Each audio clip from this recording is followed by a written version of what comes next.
Hello all, நான் doctor Indhuja, naturopathy and yoga consultant. So இன்னைக்கு வந்து ஜாக் ஃப்ரூட் பலாப்பழத்தை பற்றி தான் நம்ம இங்கே பார்க்க போகிறோம். ஸோ இந்த ஃப்ரூட் வந்து எப்பெல்லாம் எடுக்கலாம் குட் ஆர் எப்பெல்லாம் எடுக்கக்கூடாது பேட் அப்படின்னு சொல்லி பார்க்க போகிறோம். இப்போ பேட் பார்க்கலாம். ஸோ எப்போ எடுக்கக்கூடாது அப்படின்னா, உங்களுக்கு சுகர் லெவல் அதிகமாக இருந்தால் எடுக்கக்கூடாது.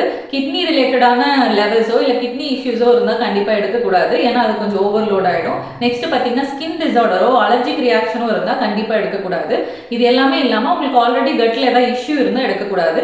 ஸோ ஓவர் கன்சியூம் பண்ணிங்கனாலும் கிட்னி லோடு அதிகமாகும், சுகர் லெவல் அதிகமாகும், கட் ரிலேட்டடாகவும் இஷ்யூஸ் வரும். இப்பெல்லாம் எடுக்கக்கூடாது.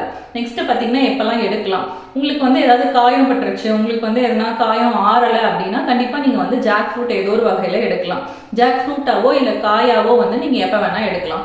இதை வந்து ஏதோ ஒரு வகையில் சமைச்சு நீங்கள் எடுத்துக்கலாம். நெக்ஸ்ட் பார்த்தீங்கன்னா இந்த ஜாக் ஃப்ரூட் எடுக்கிறதுனால நம்ம பாடியில் வந்து விட்டமின் சி ரொம்ப அதிகமாகும். ஸோ இம்யூன் கம்மியாக இருக்கவங்க, இம்யூன் சிஸ்டம் கம்மியாக இருக்கவங்க இதை இன்க்ரீஸ் பண்ணிக்கிறதுக்கு எடுத்துக்கலாம். ஆஸ்துமா இருக்கவங்கெல்லாம் கண்டிப்பாக எடுக்கலாம். நெக்ஸ்ட் பார்த்தீங்கன்னா ஜாக் ஃப்ரூட்டில் வந்து நிறைய விதமான மினரல்ஸ், விட்டமின்ஸ், ஃபைட்டோகெமிக்கல்ஸ் இருக்குது. ஸோ மினரல்ஸ் பார்த்தீங்கன்னா மெக்னீஷியம், பொட்டாசியம் ரொம்ப ஜாஸ்தியாக இருக்குது. அதனால தான் கிட்னி லோடு இருக்கவங்க எடுக்கக்கூடாதுன்னு நம்ம சொல்கிறோம். ஸோ இந்த விதமான நல்ல விஷயங்களும் இருக்குது, கெட்ட விஷயங்களும் இருக்குது. ஸோ கெட்ட விஷயம் ஏன் ஃபர்ஸ்ட் ப்ரிஃபரன்ஸ் கொடுக்குறோம் அப்படின்னா, இதை தெரிஞ்சுக்கிட்டிங்கன்னா எடுக்கக்கூடாதவங்க தவிர்த்து எல்லாருமே ஜாக் ஃப்ரூட் எடுக்கலாம். கண்டிப்பாக யாரும் ஓவர் கன்சியூம் பண்ணாதீங்க. ட்ரை பண்ணி பாருங்கள். Thank you all.